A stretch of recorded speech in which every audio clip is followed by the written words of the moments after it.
1828 साली वाराणसी येथे जन्मली एक सामान्य मुलगी मनुबाई. पण तिचं मन होतं असामान्य. लहानपणापासून तिला तलवार, घोडेस्वारी आणि युद्धशास्त्राची ओढ होती. 14व्या वर्षी तिचा विवाह झाशीच्या गंगाधररावांशी झाला. ती बनली झाशीची राणी लक्ष्मी. राजाधिराजांचा मृत्यू झाला. दत्तक पुत्र होते, पण इंग्रजांनी तो नाकारला. झाशी हडपण्याचा डाव रचला. झाशी आता इंग्रज सरकारची मालमत्ता आहे. मी माझं राज्य परक्यांच्या हाती जाऊ देणार नाही. राणीने स्त्रियांनाही सैन्यात सामील केलं. ती स्वतः युद्धात उतरली.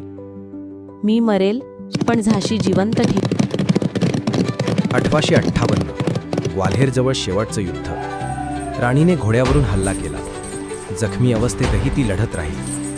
झाशीची राणी भारताच्या स्वातंत्र्य लढ्याची पहिली नायिका. तिचं शौर्य काळाच्या पलीकडे आहे.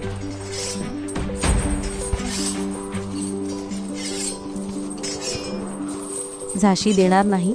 रक्ताच्या शेवटच्या थेंबापर्यंत लढेल. जय झाशीची राणी. जय झाशीची भारत राणी. माता की जय. भारत माता की जय. जय झाशीची राणी. भारत माता की जय.